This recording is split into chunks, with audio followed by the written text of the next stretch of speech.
Welcome to the deep dive.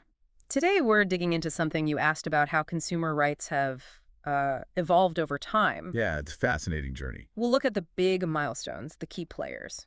Basically, the story behind the rights you have now, all based on the materials we've gathered. So let's maybe start right at the beginning. Like, what are the earliest hints of buyer protection? Well, it goes way back, actually. Even in ancient times, you see rules about um, weights and measures, making sure people got what they paid for. Okay, basic fairness. Exactly. And early legal codes sometimes tackled things like, selling dodgy goods or outright deception. So Yeah. the core idea, it's been around a long while. Right. But then the Industrial Revolution happens, mass production, new markets. How did that shake things up? That must have created new Oh, problems. massively, completely changed the landscape. Suddenly, stuff was made in huge factories, often far away. You, the buyer, had no connection to the maker anymore. Ah, that anonymity. Harder to know if something's good quality. Precisely. And harder to complain effectively if it wasn't. Plus, with goods traveling further, there were just, well, more opportunities for things to go wrong or for shady practices. It made formal rules much more necessary, Hmm. especially around safety and just basic information. Makes sense. Scale changes everything. So were there specific people who really pushed for consumers as things got more complex? Champions of the cause? Definitely. You've got figures like Upton Sinclair, his book, The Jungle. About the meatpacking industry, yeah. Right. That directly led to major food safety laws. And then later you have Ralph Nader. His work on car safety, especially the book Unsafe at Any Speed, really put pressure on manufacturers. So they brought these issues out into the open, made people demand action. Exactly. They were pivotal in shifting public awareness and demanding accountability. Okay, and that leads us towards President Kennedy's Consumer Bill of Rights in '62. That feels like a really significant moment. What were those core rights? Really was a landmark.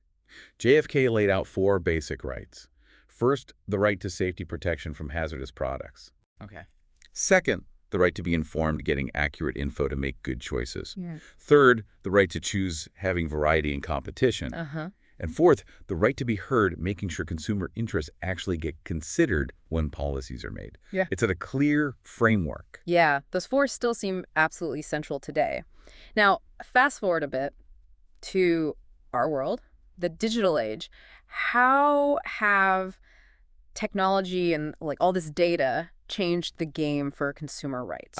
The digital sphere, that's where things get really complex now. Data privacy is huge. Right. You're sharing so much information constantly. So now there's this expectation, often backed by law, that you should have control over your data, how it's used, how it's kept secure. So it's expanded beyond just buying a physical thing. Totally. E-commerce security, preventing online fraud, these are core consumer issues now. Protecting your digital self is just as important. And what about this right to repair movement? We hear more about that lately. Yeah, that's gaining steam. It's basically the idea that you should be able to fix the things you own, electronics, appliances, whatever. Or take them to an independent repair shop. Exactly. Instead of being forced to go back only to the manufacturer, who might make it difficult or expensive, it touches on ownership, waste, sustainability. It's a big debate. Feels like a pushback for more control. Now, alongside these specific issues, we have consumer advocacy groups, right? How do they fit in? They're crucial. Groups like consumer unions, they do the research, test products, educate the public, lobby governments. They act as a watchdog, kind of. Yeah, and a collective voice. Hmm. They can sue companies, push for tougher laws. They hold businesses accountable in a way individual consumers often can't. And thinking historically, have specific scandals or big events tended to trigger new protections? Oh, absolutely. History shows that. The thalidomide tragedy in the 60s, that led to much stricter drug testing and approval processes. A terrible catalyst, but it forced change. Right. And more recently, you look at massive data breaches. They've definitely accelerated the push for laws like GDPR in Europe, giving people more data control. Crises often expose weaknesses and create the political will for action. It seems progress often follows problems, unfortunately.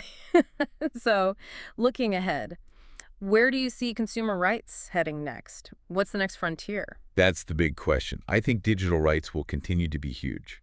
Things like artificial intelligence, how algorithms make decisions about you for loans, jobs, pricing.